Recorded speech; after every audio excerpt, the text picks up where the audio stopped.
Good afternoon and welcome to the Honolulu Liquor Commission. Please silence all of your electronic devices. And if you're appearing today before the commission, please introduce yourself and your client and spell your names. And if you're here to testify on any matter agenda today, please come forward, be sworn in by Ms. Harai, introduce yourself, and also spell your name for the commission's reporter. Commissioners, I see we have some minutes for consideration. Yes, Chair. Motion to approve the regular and executive session minutes of the 4th meeting and the regular minutes of the 6th meeting. Second. Moved in second. All those in favor? Aye.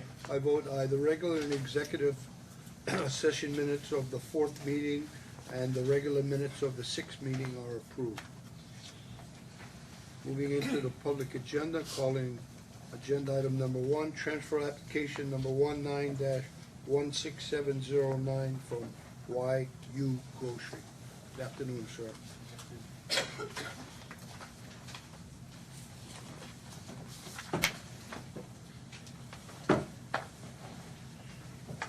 Good afternoon, Chairman and Commissioners. I'm Donald Spafford, S-P-A-F-F-O-R-D, the authorized representative of the applicant, who's President Yong-A-Um, Y-O-N-G-A-E-U-M, is present to my right.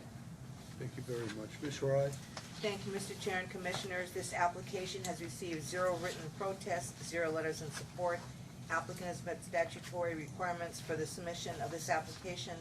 And for the record, a summary of the August 15th preliminary hearing testimony was provided to Commissioner Garaban prior to the public hearing. Thank you. Is there anyone in the audience that would like to testify for or against this application? Seeing none, Commissioners? Motion to approve transfer application number 19-16709. Second. Moved in second. All those in favor? Aye. I vote aye. Agenda item number 1, transfer application number 19-16709 is approved. Thank you. Thank you. Good luck. Calling agenda item number 2, application number 19-15680 from Blazing Wings, Inc. Mr. Chu. Good afternoon, members of the commission. Newton Chu on behalf of the applicant Blazing Wings, Inc., DBA Buffalo Wild Wings. To my right is Kyler Buchanan. He's the district manager, and I previously provided the spelling to the secretary. Thank you. Ms. Harai. Thank you, Mr. Chair and Commissioners. This application has received 0 written protests, 0 letters in support. Applicant has met statutory requirements for the submission of this application. Thank you. Is there anyone in the audience that would like to testify for or against this application? Seeing none, Commissioners? Motion to approve application number 19-15680. Second. Moved in second. All those in favor? Aye. I vote aye. Agenda item number 2, application number 19-15680 is approved. Thank you. Let's take agenda item number 16 out of order. This is request number 20-20418 from Blazing Wings, Inc. Good afternoon, Chair O'Donnell, members of the commission. Newton Chu on behalf of the licensee, Blazing Wings, Inc., doing business as Buffalo Wild Wings. To my right is Kyler Buchanan, district manager. Thank you very much. Commissioners, do you have any questions for the request for or? Mr. Chu, Yes. I'm assuming along with your request, you're going to have a detailed inventory that will be provided. Yes. Okay, motion to approve request number 20-20418. Second. Moved in second. All those in favor? Aye. I vote aye. Agenda item number 16, request number 20-20418 is approved. Okay. Thank you very much. Thank you, gentlemen. Best of luck. Calling agenda item number 3, application number 19-15887 from Pacific Suites LLC. Mr. Uyo. Good afternoon, Mr. Chair, members of the commission. Mr. I, Robert Williams, on behalf of Pacific Suites LLC.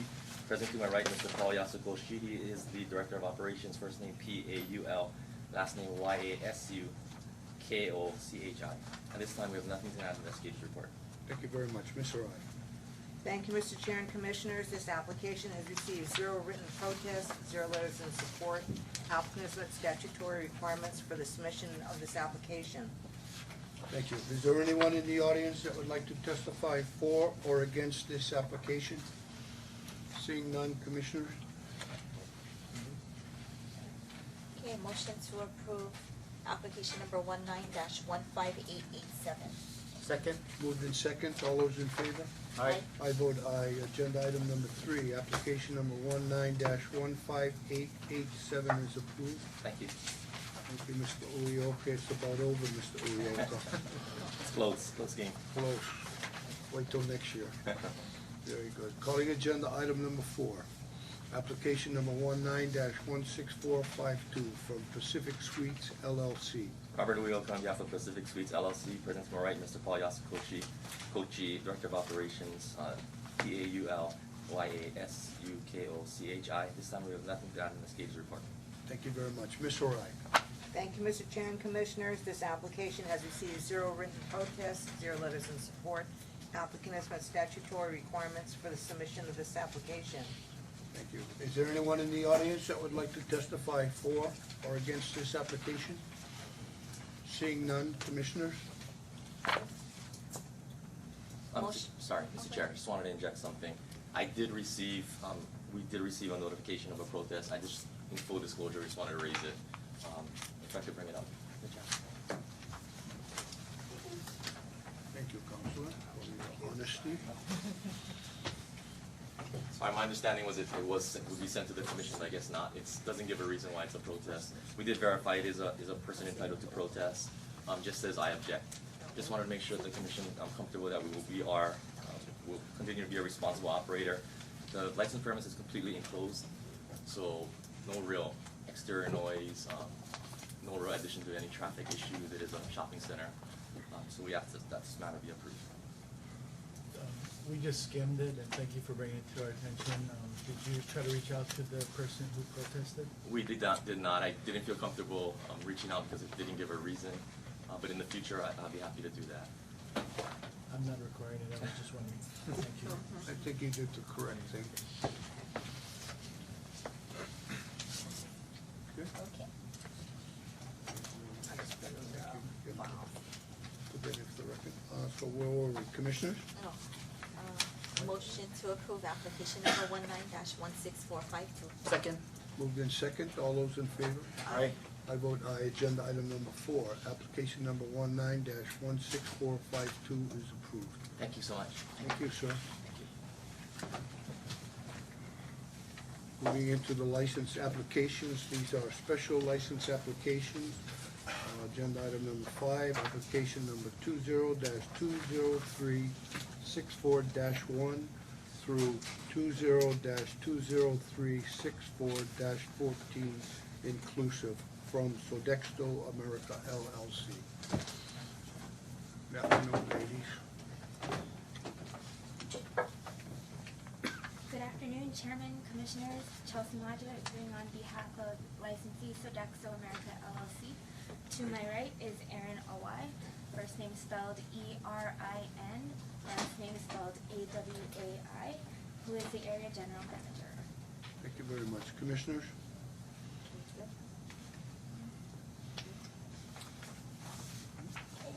Motion to approve application number 20-20364-1 to 20-20364-14. Second. Moved in second, all those in favor? Aye. I vote aye. Agenda item number 5, applications number 20-20364-1 through 20-20364-14 inclusive are approved. Thank you.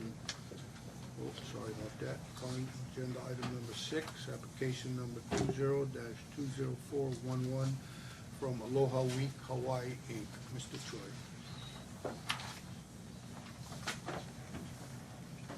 Good afternoon, Commissioners. Matthew Choi, Authorized Agent for Aloha Week Hawaii. On my right, Ellen Yamamoto, Director. Thank you very much. Commissioners? Ka'o Crater Boys Tribute Concert, Day 1. Yes. Is it Mr. Yamamoto? Yes. Yeah, Yes. Mr. Yamamoto.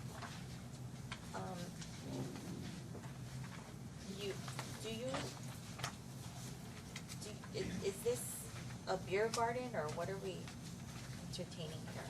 Is it, Yeah, it's a beer garden. okay, maybe, is it bordered, what is your security plan? What is it bordered off? What is, I don't, The beer garden is enclosed with the security barricades and we have security Mr. at. Choi, point of order, right? So we're talking about the bar here, correct? Yeah. Agenda item number 7 addresses the beer garden. Yeah, It's just Oh, the bar, so it's the bar. The bar is enclosed as well with security. Just to clarify for the record. And then we have 2 security guards at each entrance to check IDs and ban. It's quite different.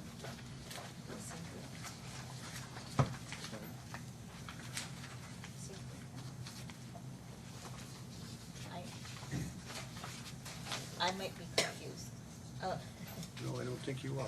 I think I couldn't figure this out, but I know we're on agenda item number 6.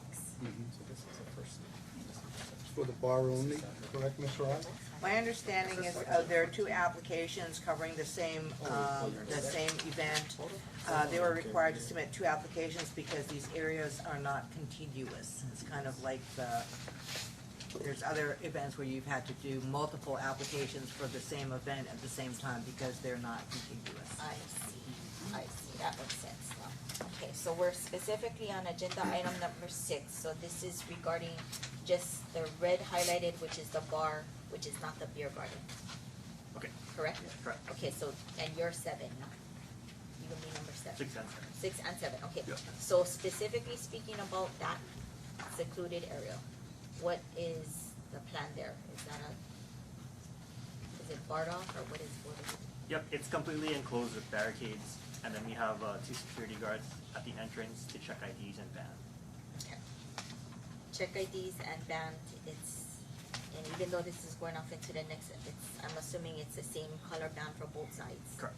Oh, the VIP will have a different color band. Okay, great. And we're expecting 3,000 people, Correct. and is your porta potties located outside of the bar? Correct. And, question, between the 2 bars, even though we're going into the next agenda item, it's related, can they carry their drinks over from one beer garden to another? They cannot. They cannot, okay. And you have someone there that's gonna take the drink, okay. Yeah.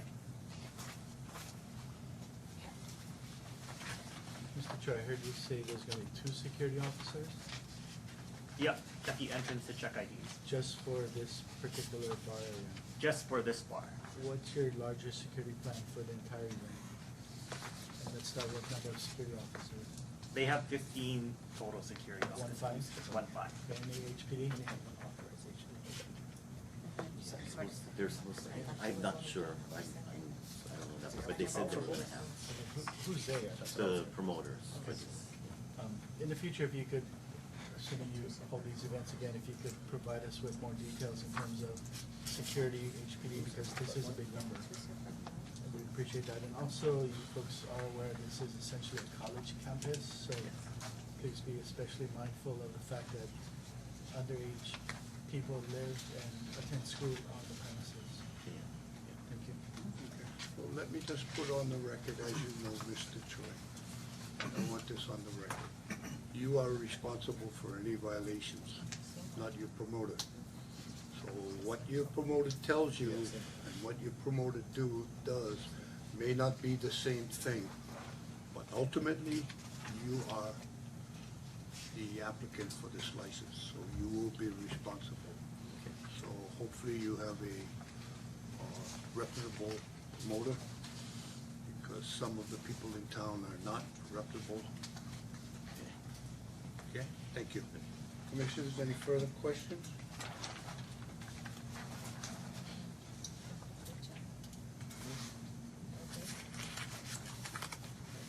Yeah.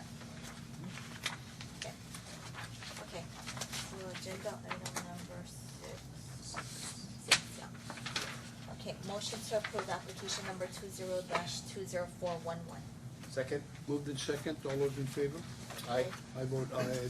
Agenda item number 6, application number 20-20411 is approved. Calling agenda item number 7, application number 20-20414 from Aloha Week Hawaii, Inc. Good afternoon, Commissioners. Matthew Choi, Authorized Agent, Aloha Week Hawaii. To my right, Alan Yamamoto, Director. I know what I forgot to ask. This Aloha Week normally is done in, is it Waikiki in the We past? do, we have two Oh. legacy events, the Waikiki Ho'olaulea and the Floral Parade. So this year we're doing a number of other events. There's one that's coming up this Saturday at Sunset on the Beach. So we have a concert there. We have Keiki Ho'olaulea on the same day as this concert at Pearl Ridge Center. There are nightclub events that are also going to be going on in the venues that already have events going on, but they're going to brand it as Aloha Festivals tie-in. I see. Yeah. Okay. Really good. Okay, motion to approve application number 20-20414. Second. Moved in second, all those in favor? Aye. I vote aye. Agenda item number 7, application number 20-20414 is approved. Good luck, gentlemen. Thank you. Thank you. Let's move into the preliminary hearings. Agenda item number 8, application number 19-16672, Paco's Tacos Katina. Notice how I skirted that name, huh, because I can't pronounce it. Good afternoon, Mr. Chairman, members of the commission. To my right is the member manager, Elizabeth Diaz. She is present with counsel Wayne Luke. We have no changes to the investigator's report. She has been operating without a license for 3 months. Without a license? Without, Thank you very Not much. serving alcohol. not serving alcohol. Well, that's right, because Oh, whoa. Kind of threw us a curveball there, man. I didn't ask. We had our enforcement people looking really sharp over here, you know. Thank you very much. Commissioners? Yes, good. Okay. Motion to approve, application number 19-16672. Second. Moved in second, all those in favor? Aye. I vote aye. Agenda item number 8, application number 19-16672 is approved. Thank you. Calling agenda item number 9, application number 19-16806 from United Sake Company.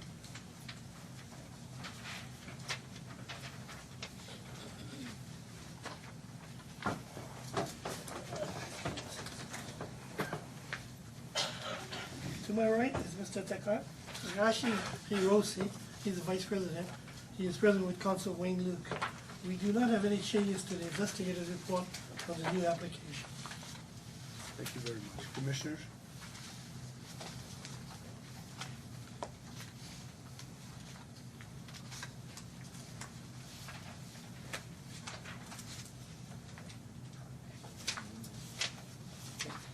I do have a question, and it might be, it might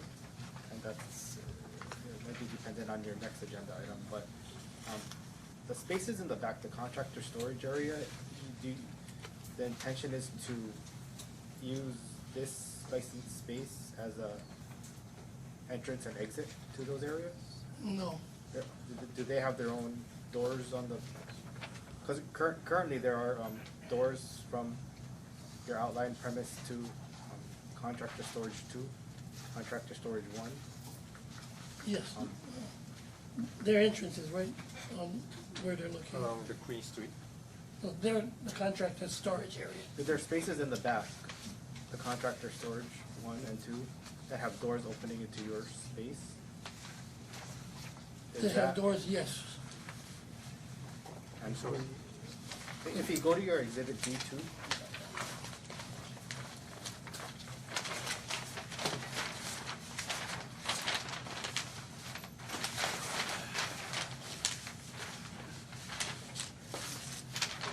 and if you look at your contractor storage 1 and contractor Okay. storage 2, there are a set of double doors and a single door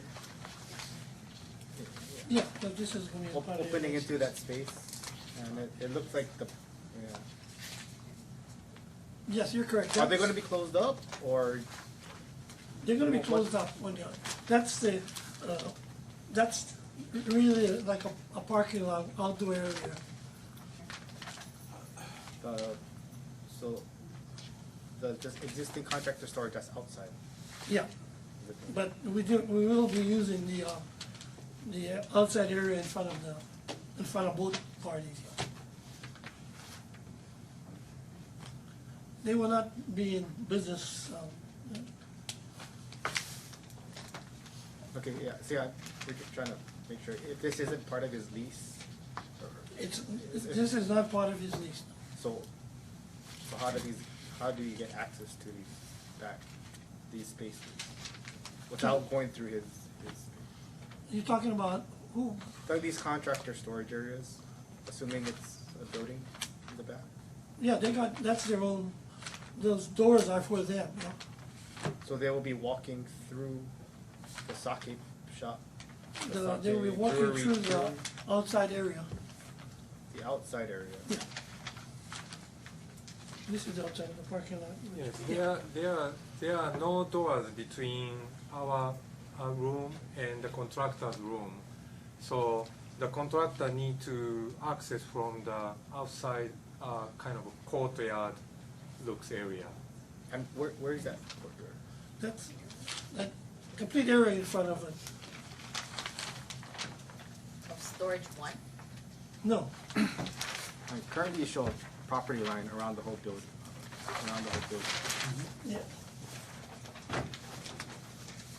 So this is your property, right? Around here. where's Queen Street at? This is Queen Street. Okay, So this is your property, right? Alright. Assuming there's, Sure. so there's doors here and here. If these spaces don't belong to your tenant, how do whoever leases this space get to their space? that's ours. You're allowing the. Yes. Contractor use this door to access. So, this is your license premise here. Yes. So they walk through here, your Yes. space, to get to their space. Yes. He's a general contractor. Every morning he comes in and he pull out the equipment and put on the truck and go out to the construction site. But for this particular property, this is the only way he can reach his storage room. Okay. Can we hear from supervising investigator Sato? Maybe Supervising clarify. investigator Daniel Sato. Just for a clarification on if what they have is acceptable, for access, if they don't lease these back to storage areas.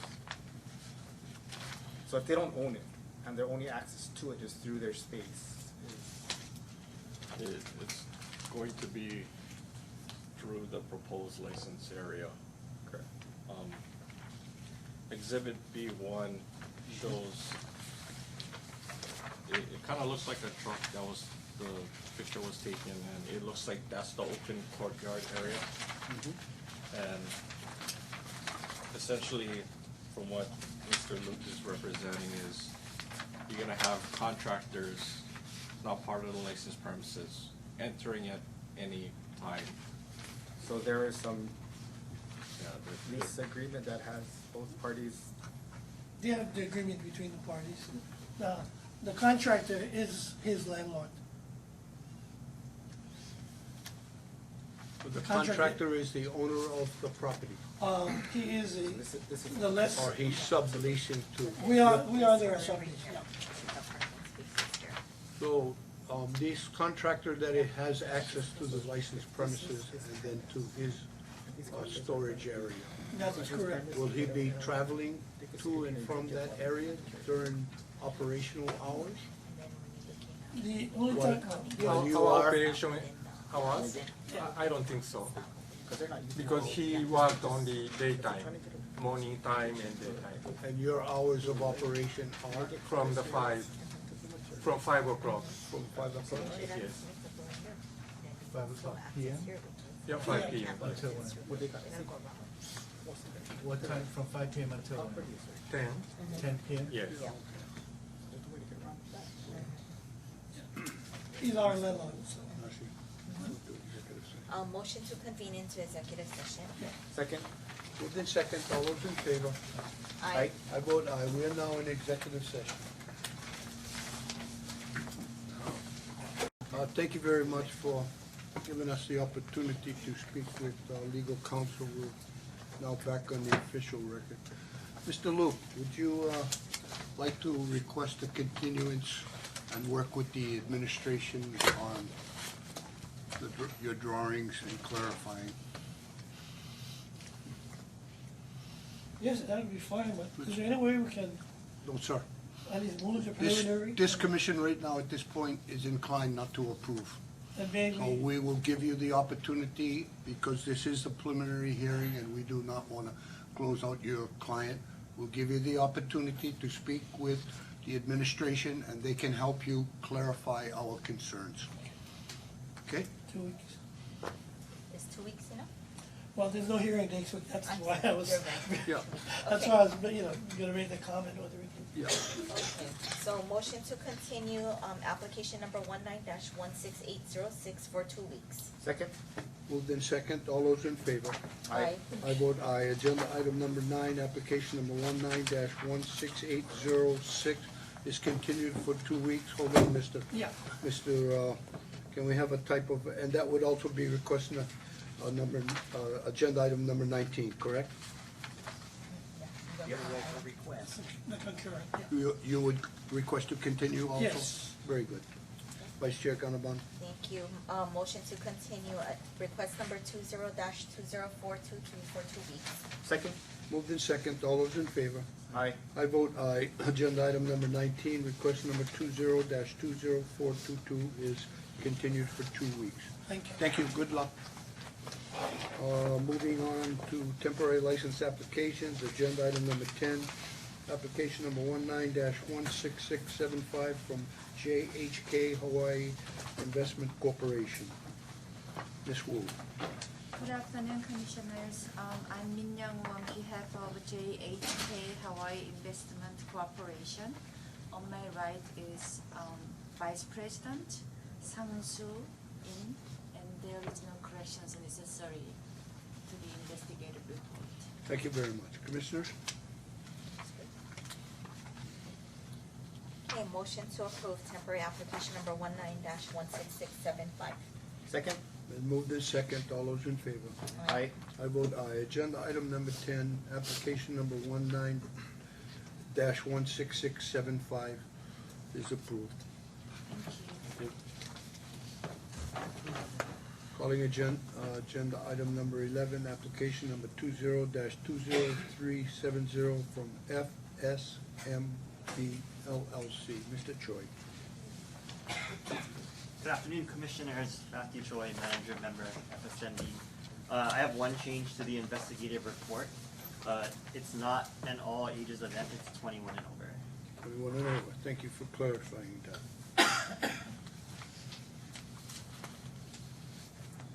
Commissioner? Mr. Choi, this is labeled as a dinner party event. What type of event is this, or is it a non-profit, private? What- It's a private dinner event. It's the White Party, so this is their 5th year. It's set to 1,500 tickets. You have to pre-order your tickets, pre-order your wine, and pre-order your food. Color white party, not last name white, No, colored wine. color white. And you also be catering the food as well? Yeah, so we were an option to pre-order food along with Latour Bakery. So your food is, who's doing the food? That's what?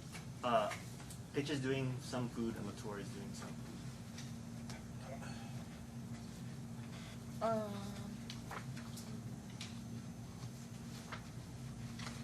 Mr. Choi, I guess it's been a concern, I guess we can address this as a concern and you can reply, is that, I'm assuming you're aware that, you don't meet the food requirement. Yes, I'm aware. So since then, we've made some changes to our back of the house, including changing our executive chef and going in a different direction with the menu, extending our kitchen hours a little bit later into the night, and since then, our food sales have improved.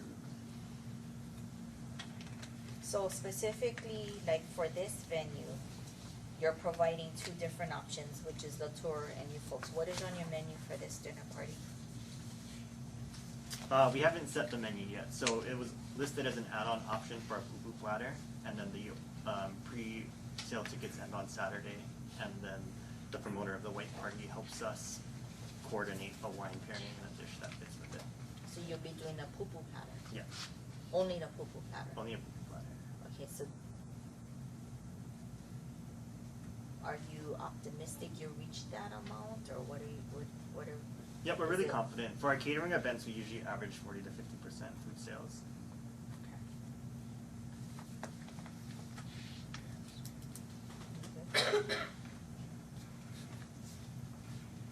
Okay, just keep in mind what I've stated as far as the food minimum.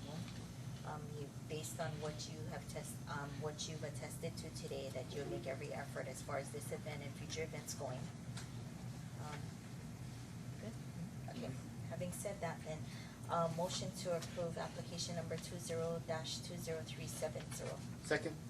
Been moved and second, all those in favor? Aye. I vote aye. Agenda item number 11, application number 20-20370 is approved. Mr. Choi, just be mindful, the license is for food, right? Not for alcohol. That complements, but the food is the main thing, right? Yep. Okay, good luck. Thank you. Thank you. Let's move on to agenda item number 12. Is that correct? Mr. Chair and Commissioners, before we have any recusals, I've asked the attorney for the licensee that he need not be present today insofar as we would not have quorum within which to take action on this matter, even to continue. So I'll advise the Commission that we will reschedule this matter for September 19th. Thank you, Ms. Orai. Moving on to agenda item number 13. Request number 20-20034 from Vita Mia LLC. Afternoon. Afternoon, Commissioners. Avery Macho on behalf of licensee Vita Mia LLC. With me is member Scott Bradley, BRADLEY. I've had a chance to review the investigative report. We do have one clarification with regard to the investigator's assertion that commercial activity was taking place at the Waikiki Yacht Club. That is not accurate. The only activity that was being conducted at the Waikiki Yacht Club was maintenance to the vessel. Due to the deteriorated status and the size of the slip at the Alawai, it was not possible or feasible to do repairs there, which is why the boat was at the Waikiki Yacht Club. Okay, thank you. Thank you for that representation. And let me just ask a question. Is this a voluntary type thing, or is it DNLR changing your berth? We requested a slip change with DLNR just because of the disrepair of the slip that we're in. Okay. Thank you. Commissioners? Just a comment, nice to see you, Mr. Bradley. It's been some years. Thank you. Nice to see you. Motion to approve request number 20-20034. Second? Moved in second, all those in favor? Aye. I vote aye. Agenda item number 13, request number 20-20034 is approved. Thank you. Calling agenda item number 14, request number 20-20233 from the Wones LLC. Can we have a call, please?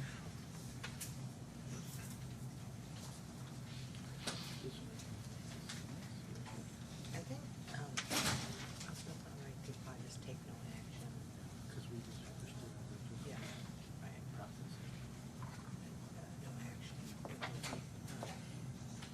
Yes, all right. Yes, thank you, Mr. Chair and Commissioners. This matter was continued from the August 8th setting due to the requester not appearing.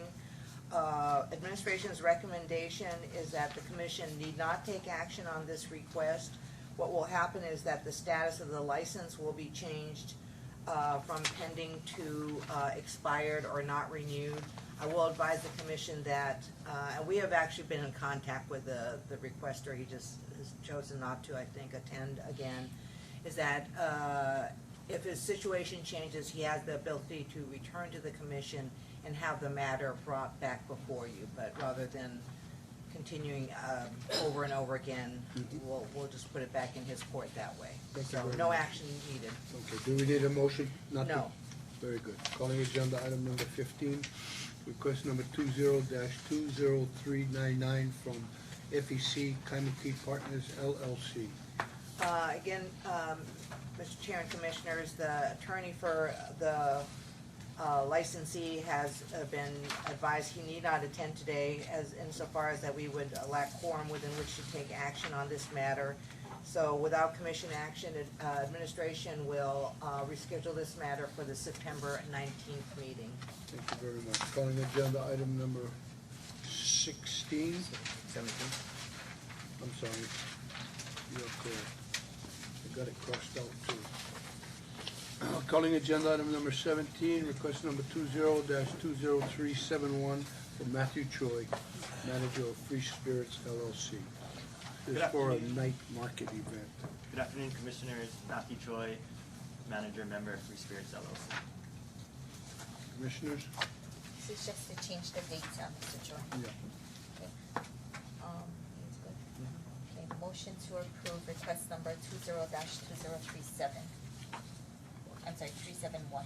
Second? Moved in second, all those in favor? Aye. I vote aye. Request number 20-20371 is approved. Calling agenda item number 18, request number 20-20415 from Garrett Kamai, managing member, Karai LLC. Mr. Good Karai. afternoon, Commissioners. My name is Garrett Kamei. Last name is spelled K-M-E-I. I'm the managing member. Commissioners? Yeah. Okay, motion to approve request number 20-20415. Second? Moved in second, all those in favor? Aye. I vote aye. Agenda item number 18, request number 20-20415 is approved. Thank you. Calling agenda item number 9, we called that, didn't we? Yeah, oh, I got it marked down right here on my calendar. Calling agenda, can I have a type of action for agenda items number 20 through 28, Commissioner? A motion for the adoption of a decision and orders, agenda items numbers 20 to 28 inclusive. Second. Moved in second, all those in favor? Aye. I vote aye. The adoption of decision and order, agenda items number 20 through 26 inclusive are approved. Good afternoon. Excuse me. So 26 to 28. Did I say 26? Oh, excuse me. Correction. Agenda items number 20 through 28 inclusive. Okay. Good afternoon, Joy Neely, Good Deputy afternoon, Ms. Corporation Neely. Counsel, appearing for the prosecution for claims adjudication items. Calling agenda item number 29, is that correct? Correct. Mojo Sports Bar and Grill. This licensee has signed a written stipulation to plead no contest and waiver of appearance. I'm sorry, as previously stated, this is another matter handled by Mr. Kyuchi. I don't believe the commission can take action on this because you lack quorum.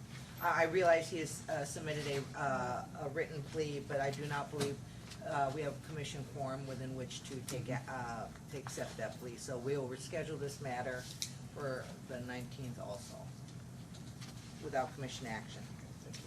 Very good, okay. So let's call agenda item number 30. Paka LLC.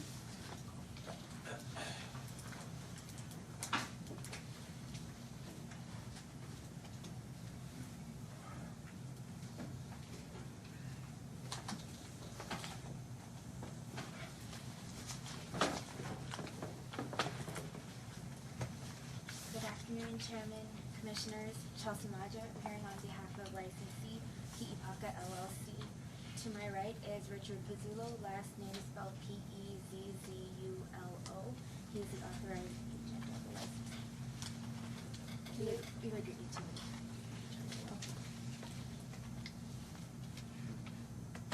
you waiving read of the charge, are you Oh, prepared we to are enter a gonna- plea, please? Are you gonna enter a plea? Oh, we would like to plead no contest. Okay. Motion to accept the no contest plea for agenda item 30. Second. Moved in second, all those in favor? Aye. I vote aye. Agenda item number 30, the no contest plea is accepted.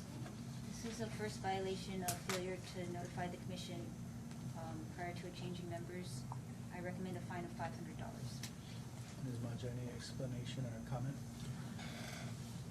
We, just an oversight, we weren't aware that we had the 30 days, but we've taken steps to make sure it doesn't happen again. Okay. Good to hear, thank you. Bless you. Bless you. Motion to approve the recommended fine of $500 for agenda item 30. Moved in second, all those in favor? Aye. I vote aye. Agenda item number 30, the recommended fine of $500 is approved. Calling agenda item number 31, Study Hall Sports Bar and Grill. Gentlemen.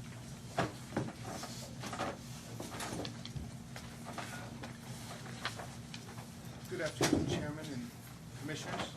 I am Matt Spector. Last name is spelled S-P-E-C-T-O-R. Here to represent Study Hall Sports Bar and Grill. To my right is Jed Roa. First name is J-E-D. Last name is R-O-A. Jed Roa. And to his right, Mr. Douglas Morrison. The charges on or about May 25, 2019, in the city and county of Honolulu, state of Hawaii, licensee conducted business outside of the class or category authorized by the commission, and which constituted a violation of Rule 382-31.A of the Rules of the Liquor Commission of the city and county of Honolulu. 31.2A. Sorry, Mr. Spector, how do you wish to plead? We're going to plead no contest. We'd like to make an explanation, please. Okay, thank you, and we'll give you that opportunity. Yes, sir. Motion to accept the plea for agenda item 31. Second. Moved in second, all those in favor? Aye. I vote aye. Agenda item number 31, the no contest plea is accepted. This is a second violation. The last one was on March 21st, 2019.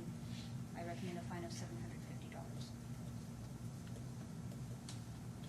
Ms. Neely, what is the nature of, or the factual basis for this So, charge? the licensee was found to have live entertainment, specifically Soul Patrol, a band playing rock jazz type music, when licensee's license does not allow them to have live entertainment. Thank you. Mr. Spector, you can provide your explanation.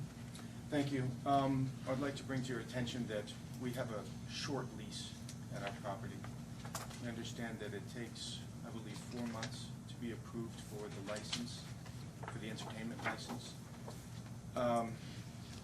We got 4 months over there. So without the entertainment, we'll not be able to stay in business. We'll not be able to make the sales. Anyway, you saw the entertainment that was there. May I ask a question? Yes, sir. Did you make an attempt to apply to upgrade your category? Did you make an attempt? After the 90-day trial entertainment license that we had, we did not make an attempt. Hey, can I address that? Because, first of all, I want to apologize for the last time I was here. And I really feel bad about what happened the last time I was here. I'm not normally like that. It was my fault for not applying for the license. Terry Lee was my attorney, and it was a miscommunication. And I thought the 90 days segued into, if you had, everything was okay, the 90 days, you just got a full license. And so it was a mistake on my part. I've been in business 40 years. I've never made a mistake like this. So then I was told that we probably couldn't get it because of the neighbors. So I had meetings with all the neighborhood people, and they've even written letters for us. They have no problem with us. We've had 2 noise complaints in 18 months with an open air place. So I today got from Nolan a document that says I can use my paperwork from before when I got my license. And it is a possibility that Kamehameha is going to extend the lease another year, at which time I would apply for the license. I don't know if recently Emmy Tamingbong, or however you pronounce her name, she did a special on Cook's Alley, and because they're going to knock it down. So she interviewed me. And so it was her opinion, based on everybody she talked to, that we had till this December. which if we applied for the license the last couple of months, we would have got the license, or maybe not got the license, and then we'd be out of business anyway. So, we understand, and I'm working on 2 more projects right now, and I don't wanna have a bad name with the Liquor Commission, but we have a lot of money invested in this place. So to not have entertainment, we also have contracts with a lot of entertainers in town. Brother Nolan, John Cruz, Capena, a lot of, and it's gonna cost a lot of money to cancel those contracts, because we've signed contracts with them. And so, we're kinda stuck. We're kinda stuck on what to do, because if we don't have music, when the kids don't have a place to go for the music, we're absolutely completely dead, and we'll be out of business anyway. It's just the way it is, and So, not to be argumentative and understand, there's no, all of us here at the commission are disappointed because we don't want to put small businesses that are serving the community, that have good reputation, out of business.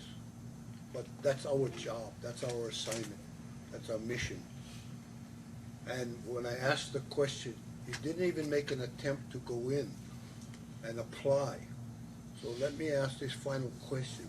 When you took over the premises, didn't you know, didn't you understand that that area was already scheduled for demolition? 100%, Mr. Dow, but when we took it over, I never knew the magnitude. I would have never done it. They came to me and asked me because of mooses, would I do it? Kamehameha Schools, and I said, I want to do this for the UH people. I never knew, I would have never done it. How bad the last 2 operators were there and how many problems they had, I never knew it. And if I had known that, I would have never gotten near the place. And so now we've been there 18 months, not one fight. 2 noise complaints. We've been very good operators, but the entertainment part of it has been, I've tried to do no entertainment there, and we get just $600 for the whole day. So now, the only option we have is pray that Kamehameha is gonna give us another year, which we actually heard they might, and if they do, we'll get a license. It's gonna take 4 months or whatever it's gonna take. Let me refresh your memory. This commission gave you a chance, right? It was a probationary chance, correct? Okay, you guys didn't follow up by trying to come out and upgrade your license in that time. Now you're telling us if you find out that you're gonna continue, you will reapply for the category 2 license, right? Right. But you'll start from day 1. Had you followed up from the beginning, you would probably have the upgrade and there would be no need for our enforcement people to cite you. I 100% agree with you, sir, but I took the blame myself because I didn't know that's what the process was. I've never done it before. I've never done it before. So in the 90-day period, which is a trial period, we didn't have any problems. So that's what I thought it was for, and I thought it just segued in. Okay, it didn't. And I made a big mistake. But let me just remind you, you're always welcome to come down and talk to anybody in the administration and check on the status. What's next? What do I do? That's what they're here for. I did do that, and I misunderstood what the guy told me that I needed to do. He said, all your paperwork's in. I assumed that meant all my paperwork was in. And Terry is a very, very great attorney, and we just miscommunicated on it, and I take the blame. Okay, thank you, thank you. I'm sorry, Vice Chair. Yeah, so I guess looking at this is the 2nd violation, and we have others to still adjudicate. And to know that you take a position to take a fine and possible revocation to make more money and continue to operate out of your class is a straight disregard for any rules in the book, so to speak. To be responsible means to adhere to rules. You are aware that you operated out of the class, not the first time, this is the 2nd. You continue to get citations, and you're risking your license right now. Risking your license and possibly being revoked for that matter. What would be your position then if you couldn't serve alcohol at all? You understand what type of financial hardship you would be in then?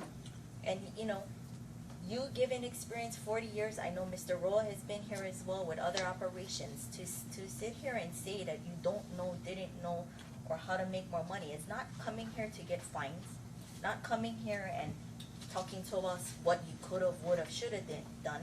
What you need to do is adhere to the violation and stick with the rules, which is you're not authorized to do this. Not today, not tomorrow, not next month, until you get the final clearance through us. If another violation happens and they tell you something else is wrong, you adhere to that violation. You don't come here and tell us after the fact why you did it, why this, why that, because it's past the fact. There's a reason for the rules. There's a reason why you've been approved for a specific license. And you know, and you're right. I mean, your conduct the last time, and I'm not even gonna allow that. I'm not even talking about that in this separate hearing now. But what I'm seeing here is explanations why and circumstances outside of the bubble of what we are here to hear about your contracts, about money you're gonna lose. We're here to uphold the rules. We're making sure you understand, and I'm putting it on the record, you understand when you get a violation, you need to seize and stop and correct the measure that you're being cited with. That's very, very clear, and I will tell you that again. You get a violation on anything, even if it says whatever it may be, you're lighting, whoever, what it's not even related to something. It's take corrective measure and not let it happen again. Not continue to come here and not continue to make it a second, a third, and continue to operate. That's irresponsible. Okay, can I, because everything you said is right. I personally have 150 grand into this place that I'll never get back. Like everybody else. No, I'm just saying that I can't, June, July, okay, I lost $30,000 a month with no entertainment. $30,000 a month because the kids were gone and I couldn't bring local people in for entertainment.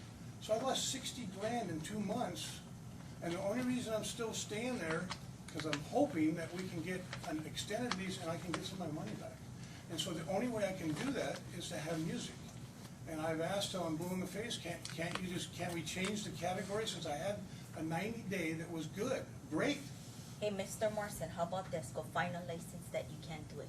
Find a place that you can do Well, it. we're looking, believe me. How we're about looking. that? We're That's a looking right good now. start, and then at least then it would allow you to do what you need to do. Maybe, you know, I invite you to come in here every Thursday and listen to every story that we hear about losses being accrued, and at this point, it's not within our interest to entertain. It's you're a businessman, you took that position, people take risk and positions. And you also, like I said, you continually to take the risk, and this fine is $750. Know what our position is, that we can revoke the license at any time. And like I said, if you continue to do that, you put us in a position to where if it is revoked, then you no longer become our jurisdiction after that. You're not our liability anymore. What happened with the people before us, Tropics? I know that they had the same issue. Was their license revoked? It's irrelevant at this point because we're speaking about a license that we don't have background information on. We're speaking about you folks. I'm assuming when you purchase something, you do your background history and you figure it out. Just like when you buy a car, you get a Carfax and you get a report and you figure out, does this car have mechanical issues or what the situation? The due diligence was on your end. Nobody dragged you in here to purchase the license and to pursue business. So I think that coming here and asking what happened then and finding out historically and trying to fix it now is beyond the point of anything at this point. Okay, so in conclusion for us, we'll stop doing entertainment. We won't have a college bar in this town because we'll be closed. And Okay, we need we'll be to closed. keep to the point. Yeah, no, we'll be closed. You know, well, We I can't mean, be that's a answered. business decision that you Yeah. made. We gave you an opportunity to, you pled, no contest. We gave you an opportunity to explain the situation. Now you wanna carry on a dialogue, and we're not gonna do that. I don't wanna carry on any dialogue. Right? It's the facts, the facts. We're not gonna carry on a dialogue, you know. My motion's gonna be to approve the recommended fine of $750 for agenda item 31. Second. Moved in second, all those in favor?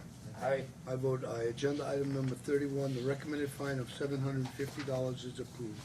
Calling agenda item number 32, Study Hall Sports Bar and Grill.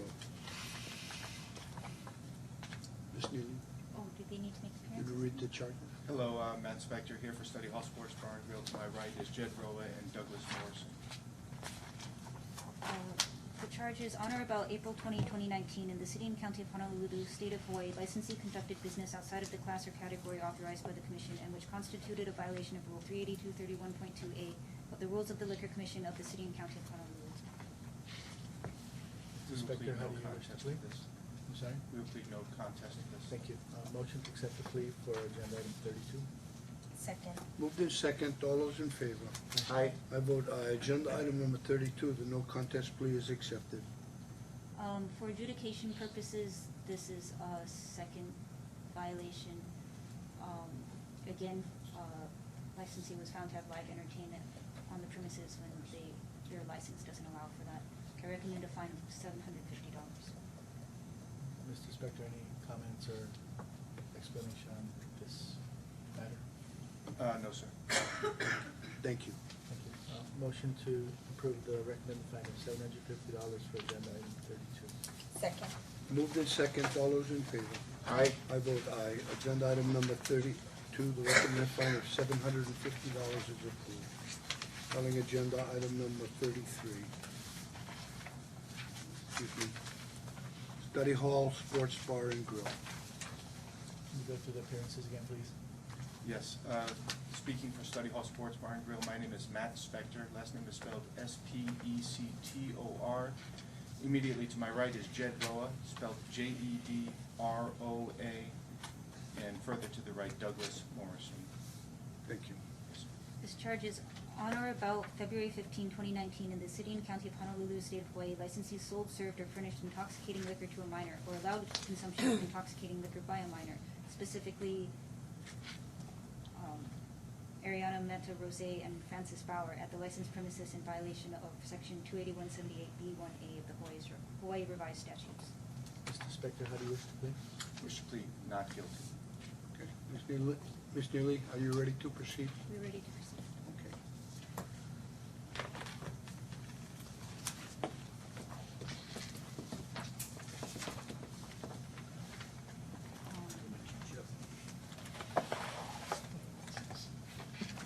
Do you stipulate to, are you agree to, what I sent you? Yeah, so I'll move it in as soon as I get the email. No, I can't.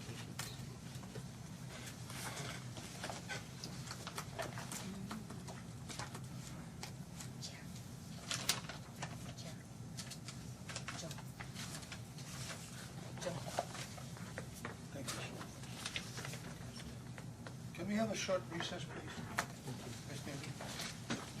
Can we have a short recess, please?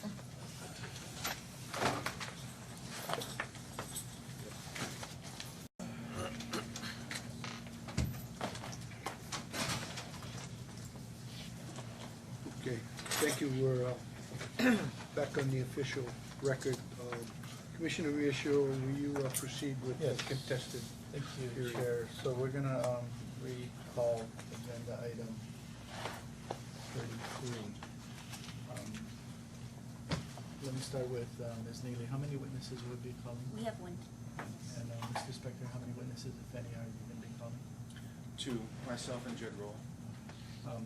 Does either party request the exclusionary rule to be in effect, which essentially means anyone testifying needs to be outside of the premises during the hearing unless and until they are called as witness? Ms. Neely?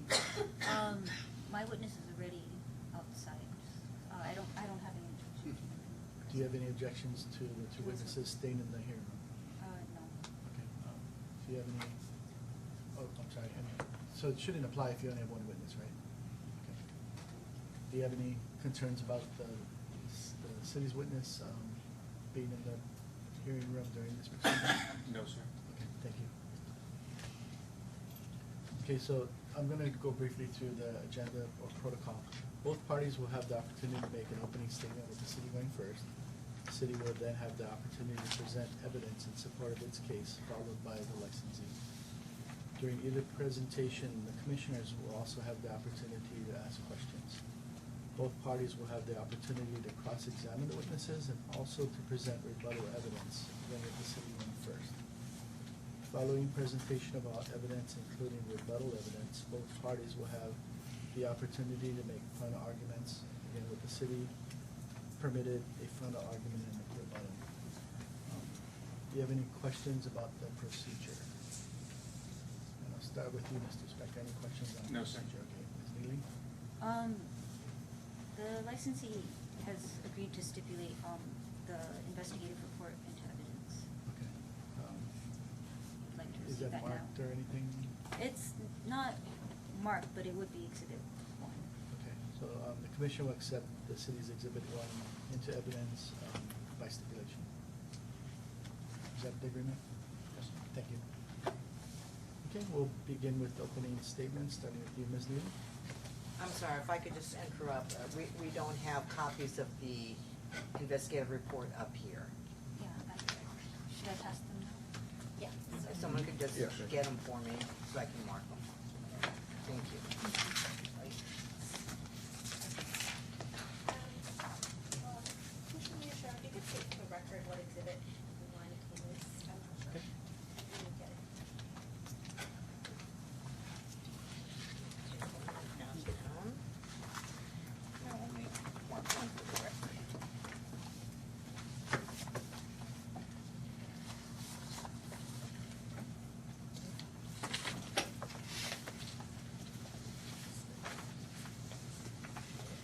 Okay, and so for the record, the commission has accepted into evidence city's exhibit number one by stipulation, which is a violation investigative report number LCV 2019-0084, dated February 16, 2019.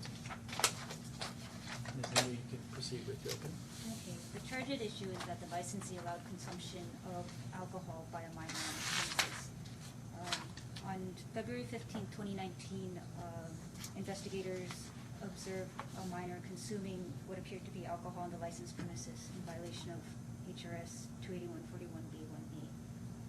So,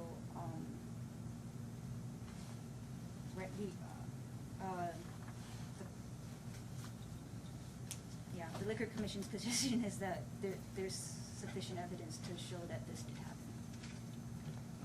Mr. Spector?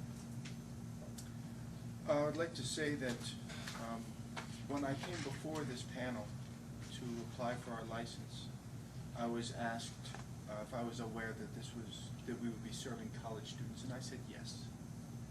And then I was also asked, do you have any experience with serving college students? And I said yes. I would like to say that we've been a very diligent team, especially in regards to our service on Thursday nights, which I'm sure the chairman and the commissioners know is a very busy night for that location and has been for a long time. We staff a number of security guards. Jed Roa himself does all of the IDing at the front door with his phone scanning IDs. And I regularly... About 2,000 a month, just on Thursday nights. Yeah, this is just for the opening Checking statement, IDs. and just for parameters, generally speaking, you should share with us why you think that you're not guilty and what the evidence will prove to meet that. And you will have the opportunity to Yes, sir. testify. I have not seen any identification cards from the people who were supposedly underage. And because of our diligent job at the front door IDing and scanning IDs, I believe that we have not admitted an underage guest. Thank you. Ms. Neely, are you prepared to call your first witness? I am. I'd like to call Glenn Nishigata, Liquor Commission investigator.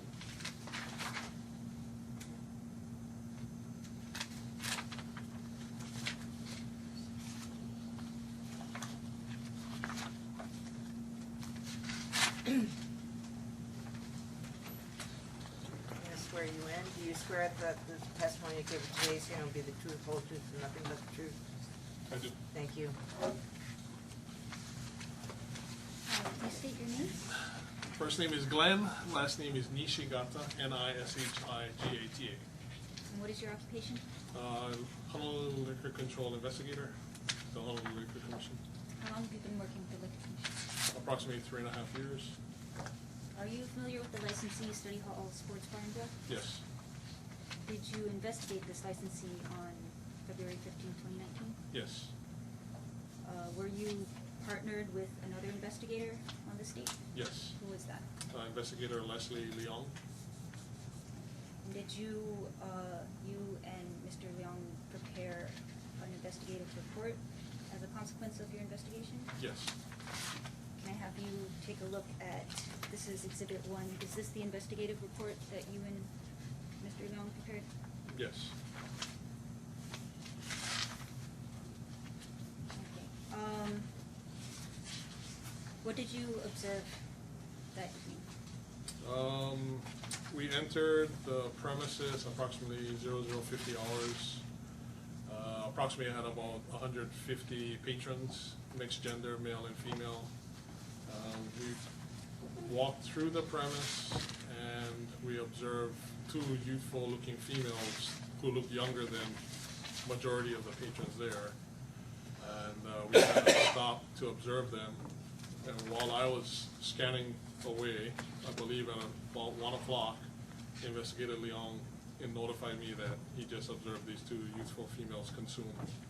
One consumed, I believe it was Rose, her name was, last name, and then she passed it off to Bauer, and then she consumed, passed it back to Rose. Okay, so if you turn to page 2 of the report, this confirms that Leslie, Investigator Leong, did witness Miss Bauer consume Correct. from the plastic cup. Okay. So what happened next? We identified ourselves with our badge and credentials, approached the two females, and I believe Investigator Leong asked for the identification and ages.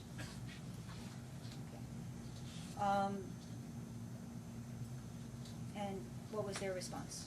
I believe Rose gave a California driver's license that stated her birthday was, well, I mean, her age was 21. And I believe Bauer gave a Florida driver's license, which stated her birthday was 23. But when Investigator Leong asked a couple questions, like what her address was, she couldn't come up with it. So that's when we took her outside to continue the investigation. Okay. And once you were outside, what happened? At that point, I believe Investigator Leong informed Bauer that he was going to call HPD to confirm her identity, and she said that she was 20 years old. And did you end up calling HPD? I believe I did. I'm not too sure who called, either he did or I did, but HPD arrived at, I believe it was 1:20, and the officers confirmed that she was 20 years old. Okay. She didn't have an ID on her. I mean, She didn't have a real ID. correct, yes. Okay. Was there anything about the ID that she did produce that indicated it might not be real? Just the fact that she couldn't state the address. And these two females were being observed by you and Investigator Leong. For what reason? Why were they the focus of your observations?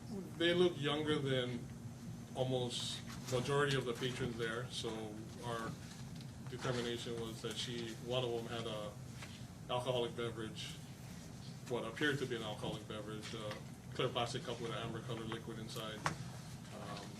And that's when Investigator Leong observed the handoff and consumption. And how long had you two been at the licensed premises before you noticed these two? I'd say about 10 minutes. Maybe before that, maybe like 8 minutes, but I believe at 1 o'clock, he, approximately, he notified me that he's seen the two consumed from the Was same there, cup. okay. Was there a citation issued for? I believe he wrote, Investigator Leon wrote a adult furnishing to a minor to Rose, that's complaint and summons, and a complaint and summons to Bauer for minor possession consumption. Okay. What about a liquor commission violation? Yes, NOV was written to study hall, the Okay. notice of violation. For what violation? I believe it was to sell, serve, or furnish alcohol to a minor. I have nothing further. Mr. Spector, do you have any questions for the witness? I do. The ID that you got from the lady who you say is 20 years old, did it have her true photo on it? I believe, I'm not too sure, I believe so. Okay. Did it have her true name on it? I believe so. Okay.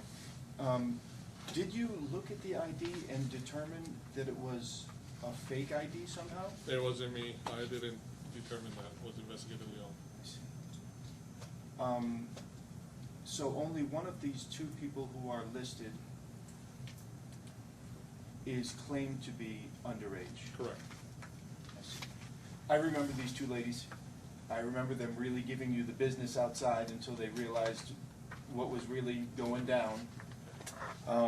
When they came in, they had identification that looked like them and appeared to be legitimate. Mr. Spector, you need to ask questions. Yes, sir. Thank you. Did you have any doubt to the validity of her identification when you looked at it? I didn't look at, I was looking at Rose's ID, and he was looking at Bauer's ID. So you cannot confirm that her identification was false. However, you can confirm that the police department gave you her true age. Well, correct, and she stated that she was 20 years old.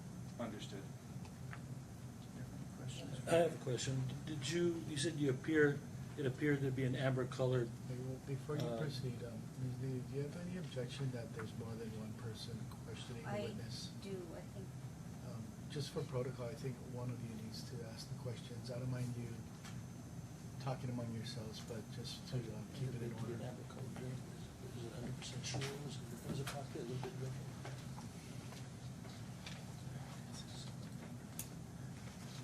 Was a report done on the amber-colored liquid? HPD report to test it was That it was alcohol? alcoholic? HPD report was generated. Thank you. Also, your partner witnessed Rose passing Bauer the beverage, so we did not actually furnish a beverage to Bauer that you witnessed. Okay. Well, I'm just stating what my partner told me, that Rose witnessed Bauer take possession, consume, and pass it back. Thank you.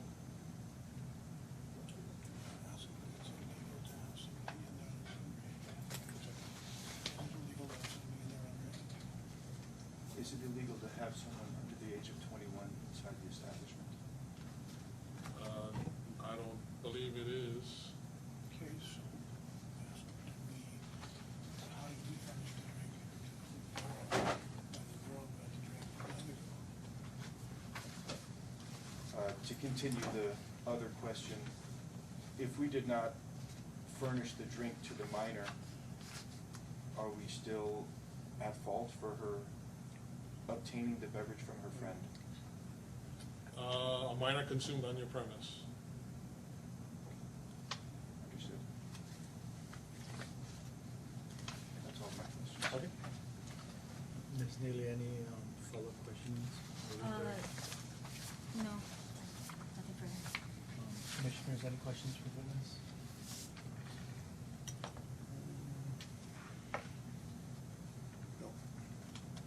I just have one question.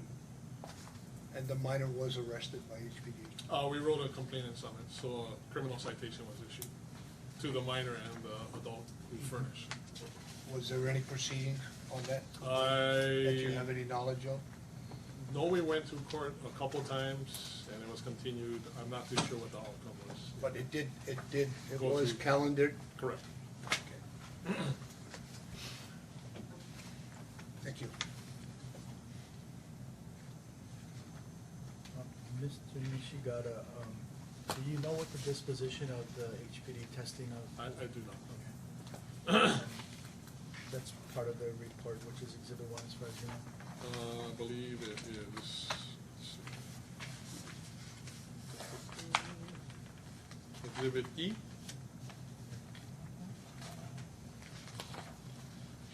Okay, you are excused as witness, thank you. Thank you. Ms. Neely, do you have any further witnesses? No. Mr. Spector, do you wish to rest your case? Yes. Rest in terms of any other evidence, witnesses or documents? I have no further evidence to introduce or witnesses. Okay, Mr. Spector, do you want to call your first witness? Roll call, Jed Roa. Please. Okay, I'm gonna go ahead and swear you in, please. Just say that again, ma'am. I'm gonna swear you in. Okay. Can you, do you swear that the testimony you give at today's hearing will be the truth, whole truth, and nothing but the truth? I do. Thank you. Mr. Roa, do you accept identification at the front of Study Hall Sports Bar and Grill as part of regular procedures on Thursday night? I do. Would you say that you have been diligent in your job to do so? Very diligent. Would you please tell the commissioners and the chairman the number of people that you ID and scan with your phone over the course of a typical Thursday night? Last week Thursday, scanned close to 400 IDs and caught many fake IDs, 24, and which we have. Mr. Roa, do you remember the two women in question? I do not. If someone comes to the podium and you doubt that they are 21 years of age, what do you do to try to protect yourself? Well, first of all, I scan the ID, and if the ID says fake ID, obviously we do not accept it. But we also ask them questions. When is your birthday? Can you confirm your age for me? Can you give me your middle initial? Can you spell your middle name for me? What is your sign, astrological sign? We have a list of the signs here and the months, checkpoints, moles, eye color, nose, lips, skin tone, and if we also have them write the signature down, and I look at the signature against what's on the ID, and if it's not even, if it's not close, I don't accept it. Turn away many people, many people we've turned away.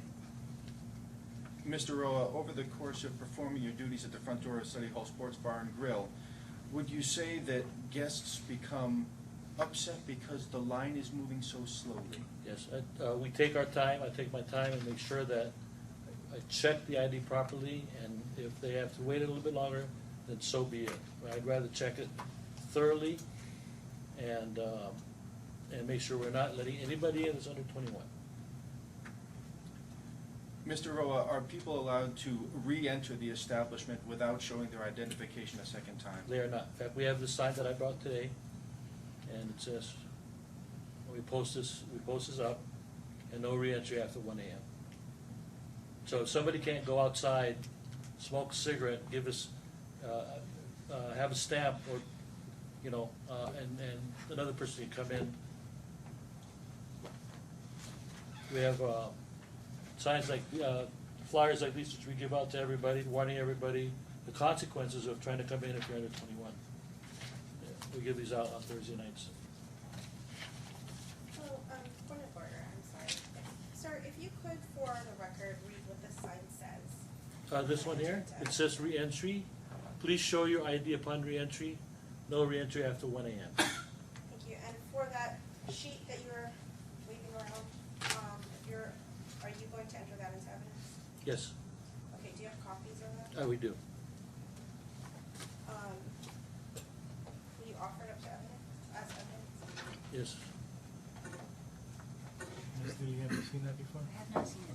please give her a chance to look at it. We also have Hold a, on. I'm going to need to make copies.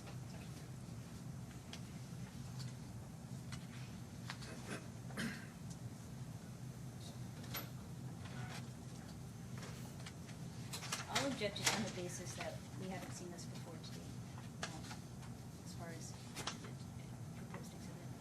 Okay, over the city's objection, the commission will accept, we'll call that, the licensee's exhibit A into evidence. And why don't we take a short break until we get copies so we can follow along? If I could ask. Oh, hold on, why don't we just, Pardon me. we wanna see what that is first.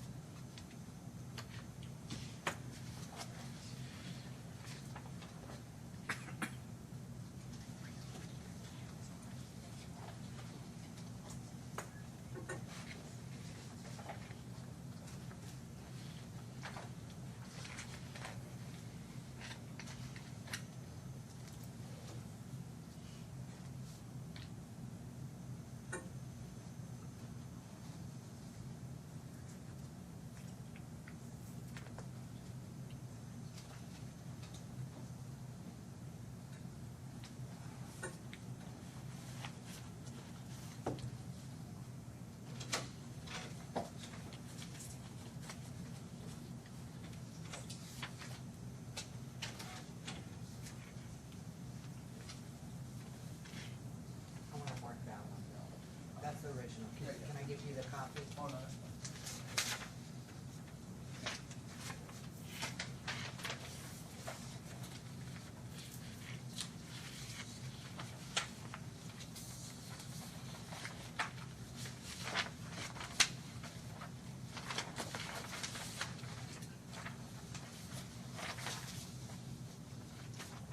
Okay, for the record, we have now received into evidence over the city's objection, the licensee's exhibit A. Could you, just tell us again what exhibit A is?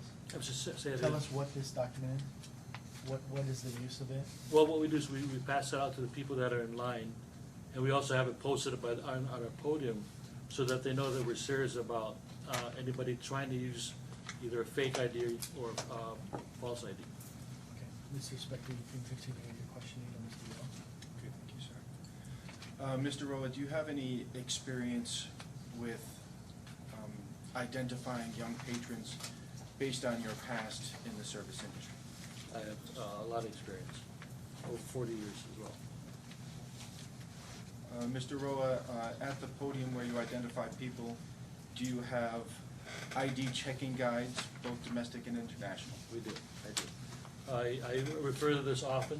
If we have anybody from another country or a state that I want to make sure that it's current, I always refer to these. And that takes a little bit of time too, but as I had said, we'd rather have our customers go through the right process and wait to come in and check them correctly.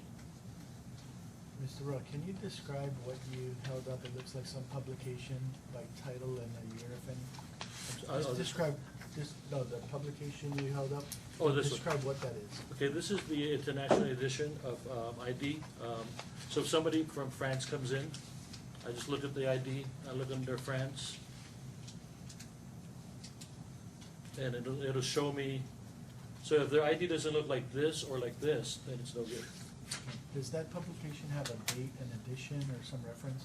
Yeah, this is it's a 2020 app, actually. Thank you. Yeah. Inspector, you can proceed. Okay, thank you. Mr. Roa, when in the process of IDing people at the front of Study Hall Sports Bar and Grill, are you by yourself? No, I'm not. Can you please describe for the chairman and the commissioners the operation at the front door? Okay, basically we have a guy pre-checking, then I do the final check. We have another host on the side checking everybody that comes in re-entry.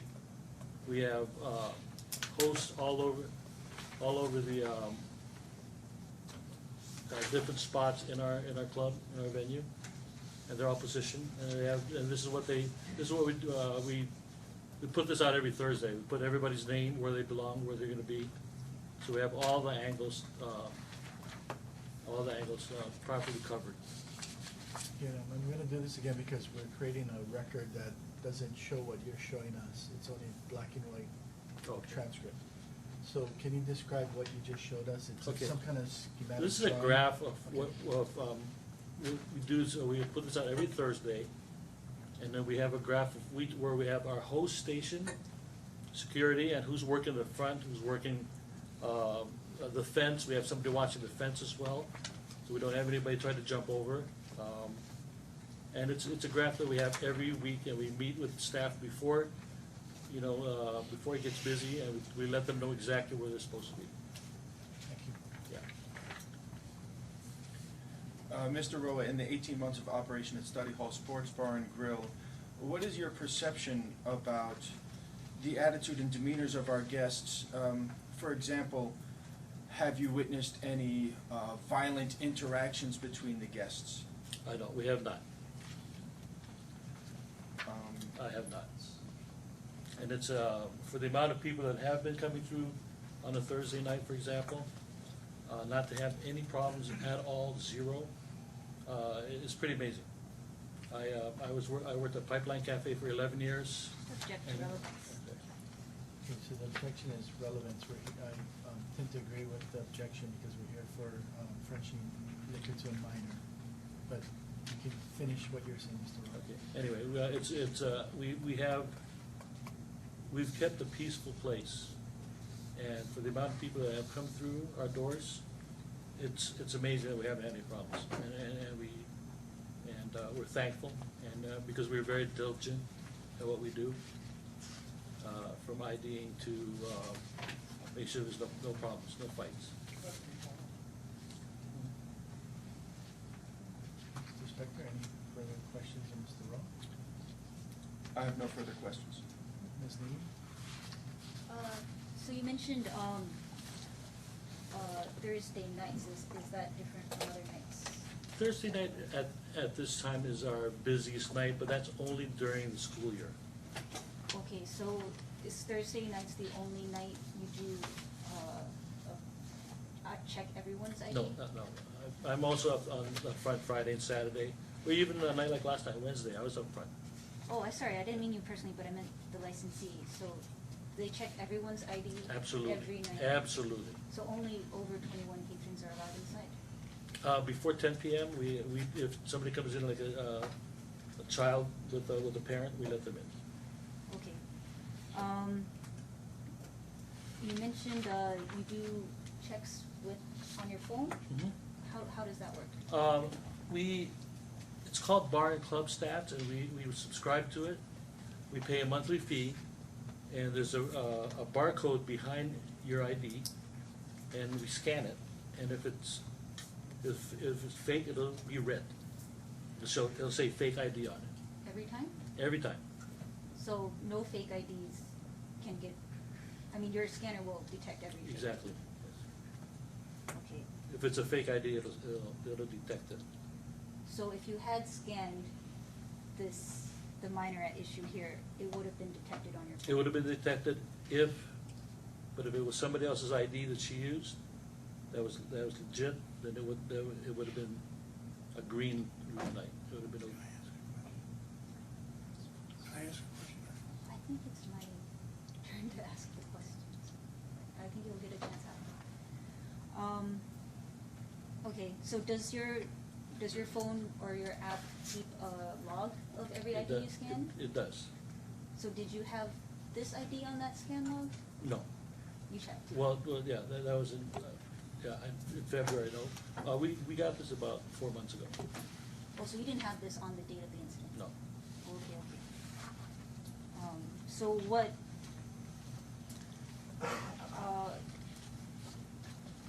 what, precautions were you taking to make sure minors weren't? Everything entering the except for the premises? scanner.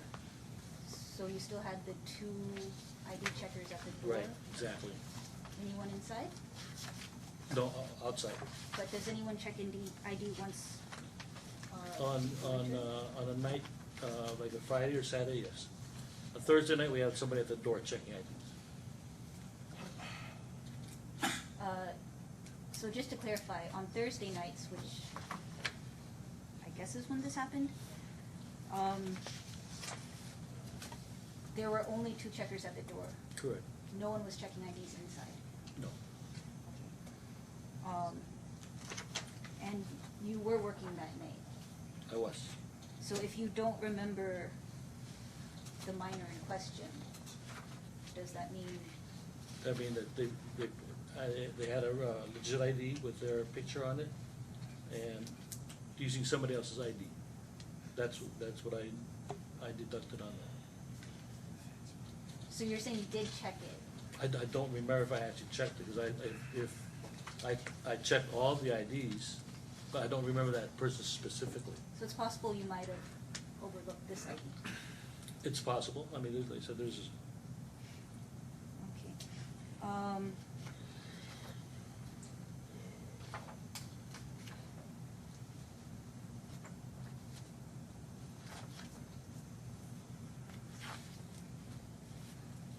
Do you have any surveillance footage at the entrance that could show We do not. the ID checks?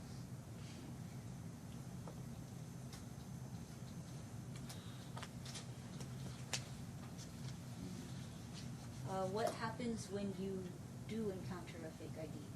Keep the ID, and I ask the person to leave. I You said, ask- I'm not taking your ID, you can leave now. Okay, so you don't necessarily follow everything listed on Exhibit A that says. If they are argumentative, or they, question it, then we call HPD. Yeah.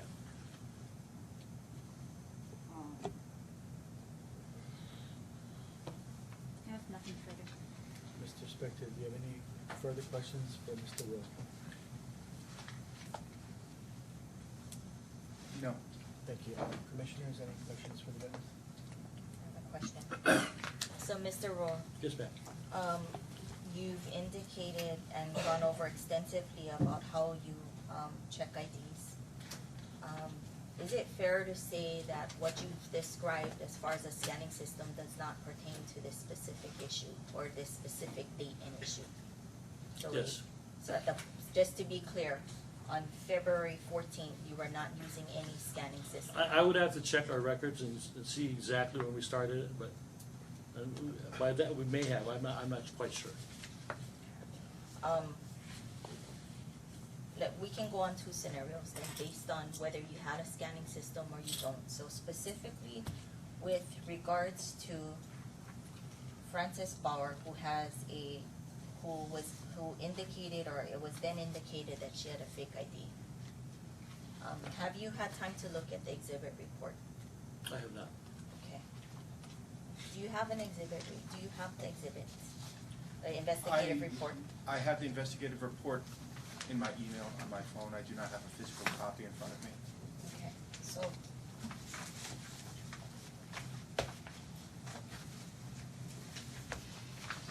If I could refer you to, I don't know what exhibit this is, but we're specifically talking about Frances Bauer's ID in question, which is a Florida driver's license that looks like this. Based on this picture here, what can you identify to say that this is a fake ID? Without a scanning system. Without what? Without the scanning system. Well, first of all, it looks blurry. So,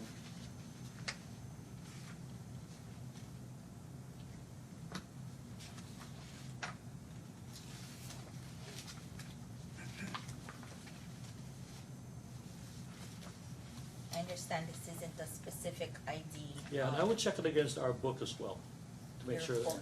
Our, Okay, Yeah. so to reference and to say that she was using, and this is the minor that is in question. Her photo here, does it look like the person that is on the next page behind it? yeah. Okay, so in the event that you scan this, we would have, your scanning machine would have said that this is a fake ID. If it's a fake ID, it would picked was, that up yet. it was implied and it is saying that it is a fake ID. I'm So, sorry? in the report, it's implying and it's been proven to be a fake ID. Okay.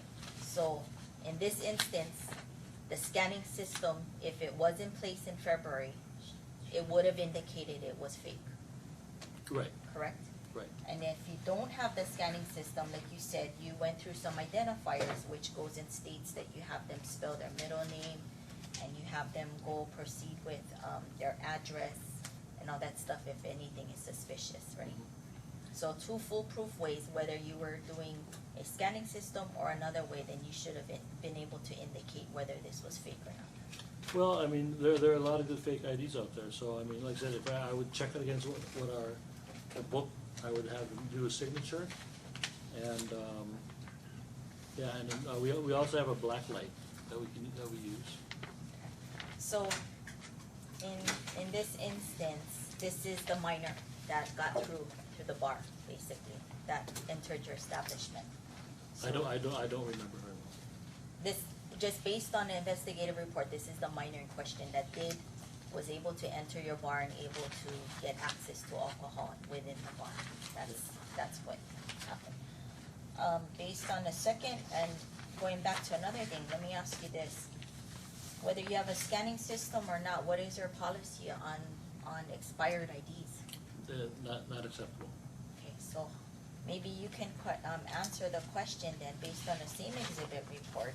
If you refer to Rose Ariana's ID, we clearly see that the expiration is 9/23/2017, and the event happened February 14th, I'm sorry, that expires on when?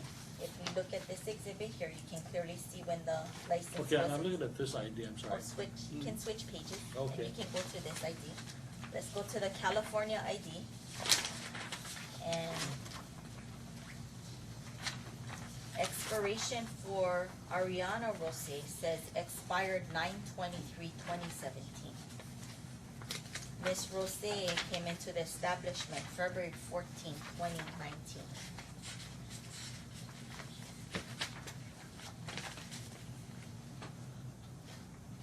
Okay, I see it. So how would this have been handled, or how did she get in? His date of birth, okay. Yeah, I mean, she could have given me a different ID. She had no other ID on site with her. She had no other ID on site with her? No, not according What to about, same girl? Different girl. Just to be clear, she is not a minor. She is not a minor in question. The question is, based on what you've claimed to tell us, is that whether you had a scanning system, your foolproof test on a tool, one would have been if you scanned it, it would have got rejected because it's an expired ID. Right. Two is if she presented it to you and your policy is not to receive expired IDs, this has also failed to pass your test. This person wouldn't have been able to even get into the establishment based on what you said. I mean, it obviously it could have happened if I left the front, you know, to go to the restroom. I mean, they could have come in. I mean, I'm not saying that I'm there 100% of the time, because I do have to use the restroom every now and then. I'm Right, old. but you have two people there, as Right, you said. yeah. So the person. But I have the main checker. So it passed the first checker. So it passed two sets of eyes. It passed the checker at the front, whether you were there or not. But it failed to pass two people. And this is clearly Or they could deviating, have come in earlier before the checkers were actually there.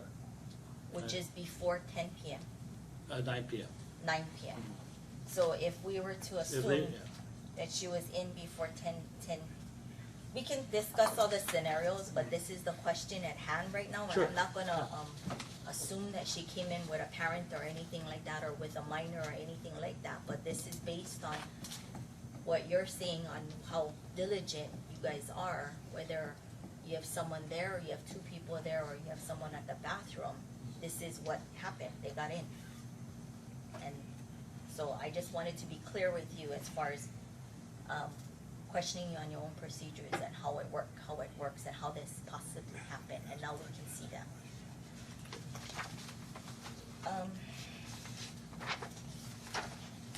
when are we allowed to ask a question about the procedures of the Pardon? hearing? When are we allowed to ask a question about the procedures of the hearing? How we're handling this hearing, I gave you the instructions in the beginning and asked you if you understood the procedures and if you had questions on the procedure. So we're in the phase now where the commission has the opportunity to ask the witnesses questions. And then once we as a commission are done with our questioning, then you can move on to your next witness. Any other questions, Commissioner? No, I have, are you finished, Vice Chair? Okay, so I just have a couple of questions for you. All right. Can you verify for this commission, through your book, that this is a state of California license? I can.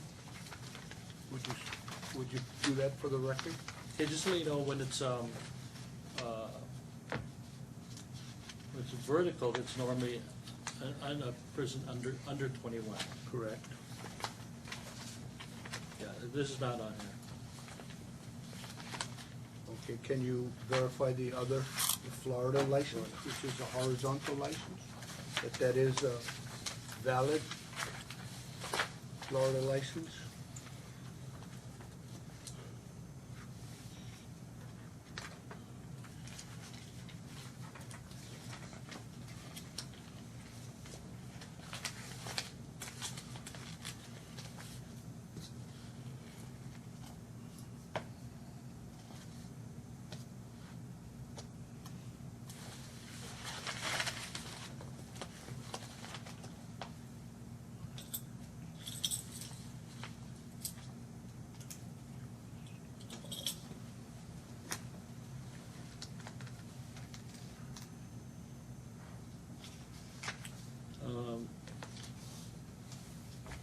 Yeah, this license looks, the seal.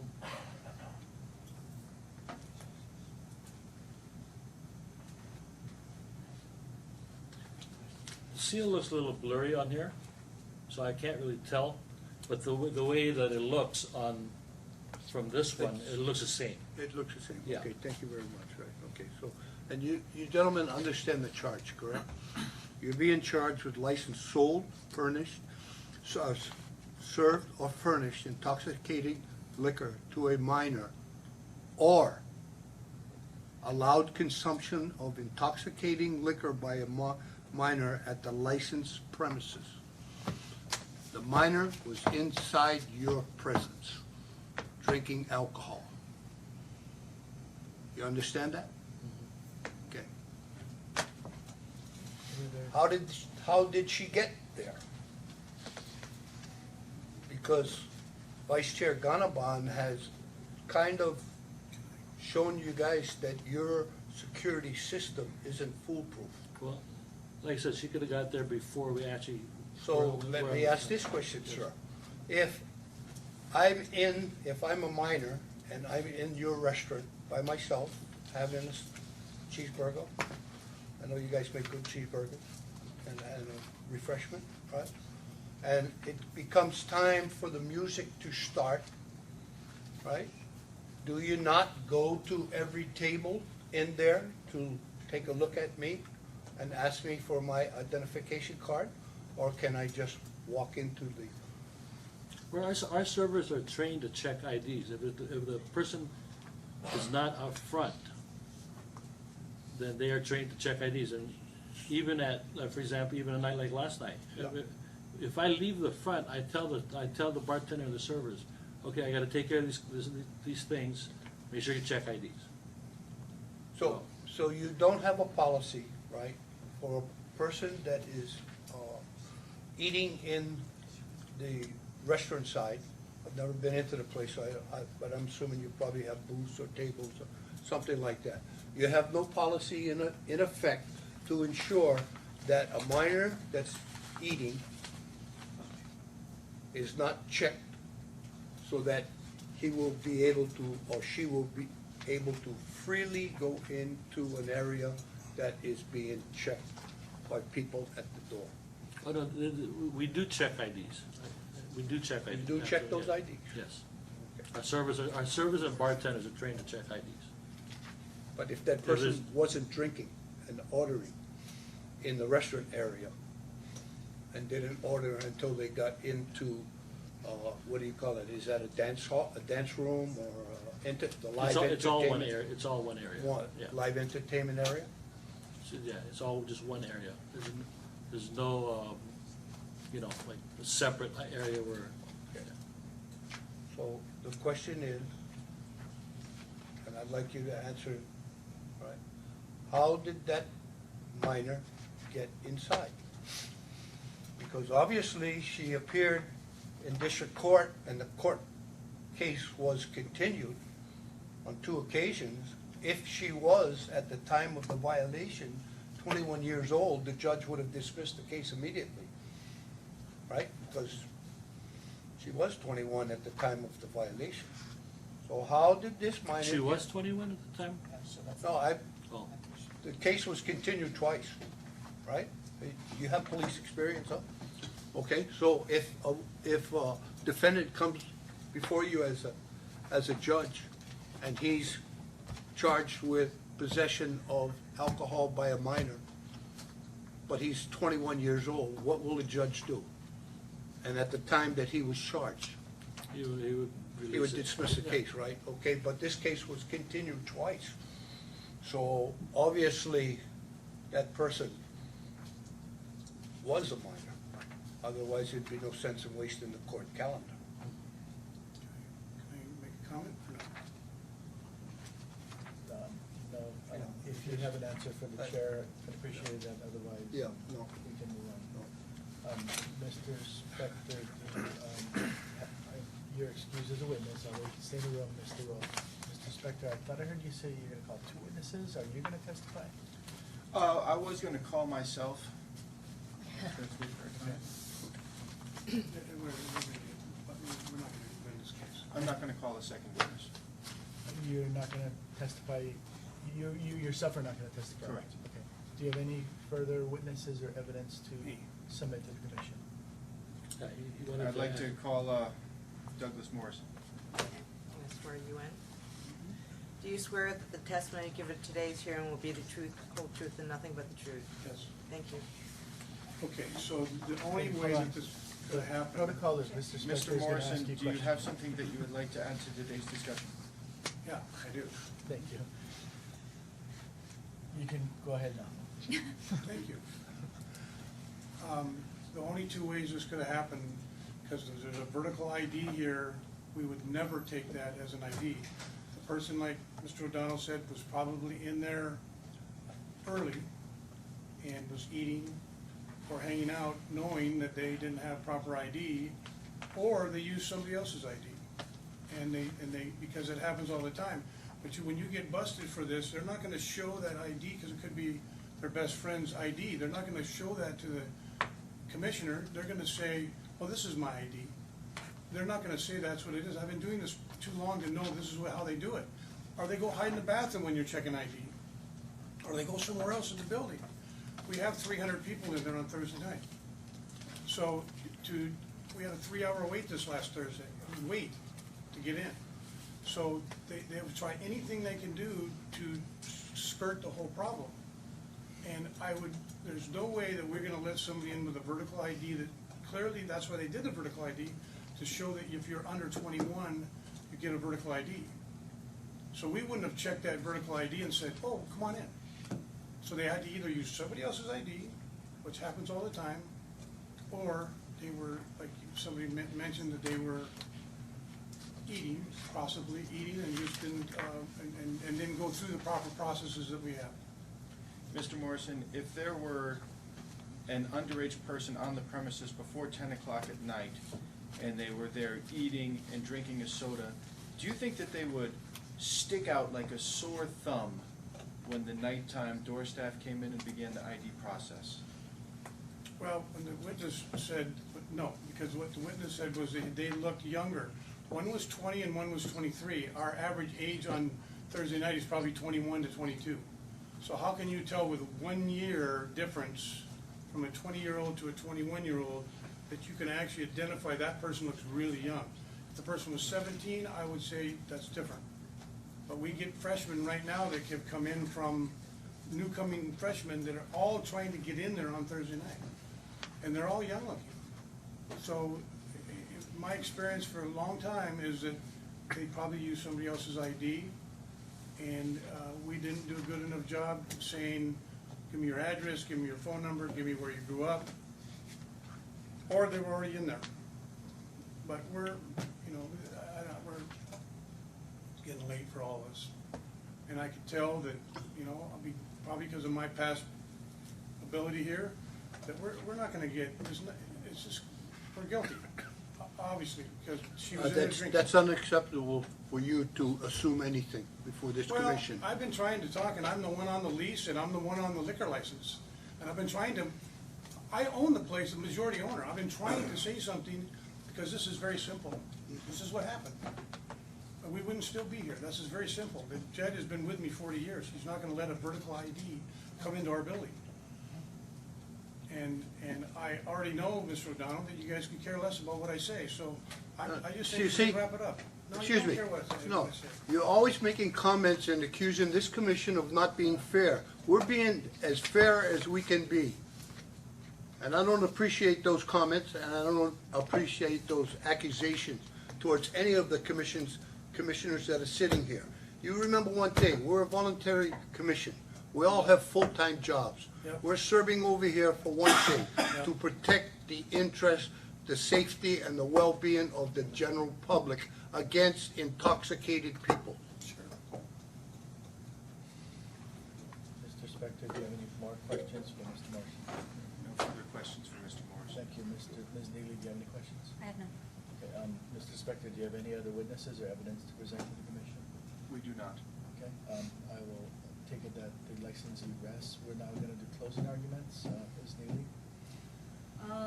By licensee's own admission, there's a number of ways that a minor could have entered their premises, and obviously on this date, February 15, 2019, a minor did enter their premises and was observed drinking alcohol.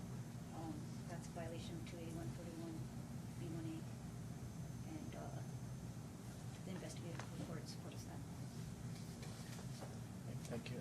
Mr. Spector, closing argument? In closing, I would like to say that these students that we're serving at Study Hall Sports Bar and Grill are going to go out and consume alcohol, and I'd just like to say that it's nice to have a place that they can walk to from the campus instead of drive. There won't be any drinking and driving for the students that walk to Study Hall and walk home. I'd like to say that there's been no incidents of violence, as even though there have been in the past at the same location, but under our management there has not. We have described in detail the great degree that we go to ensure the safety and the respectful service of our patrons, including the identification process and scanning of IDs to protect ourselves and the guests. Thank you for your time. Thank you. Ms. Neely, do you have any final argument in rebuttal? No.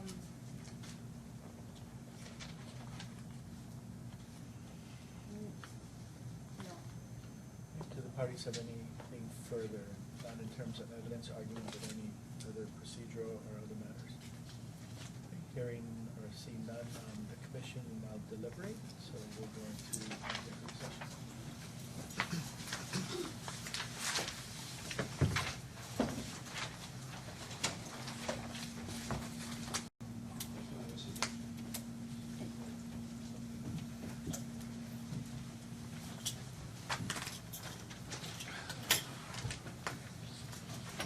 Okay, thank you. We are now back on the record. Commissioner Miyashiro, please. Commissioners, may I have a motion with respect to this matter? Yes. First and foremost, I'm going to make a motion to amend the charge to delete specifically Ariana Meta Rose from this alleged charge, and we'll be keeping Francis Bauer on. Second?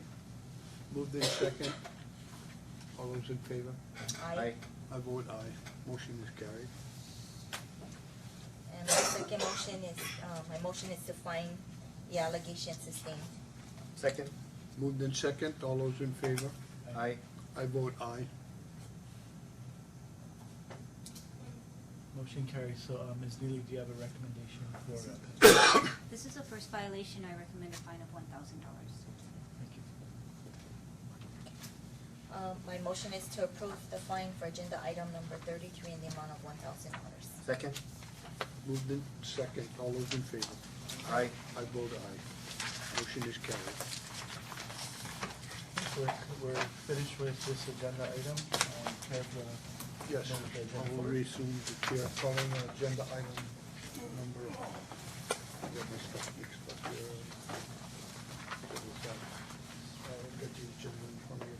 34? 34, yes, thank you, I found it. Calling agenda item 34, do we have any administrative matters? Meeting is adjourned.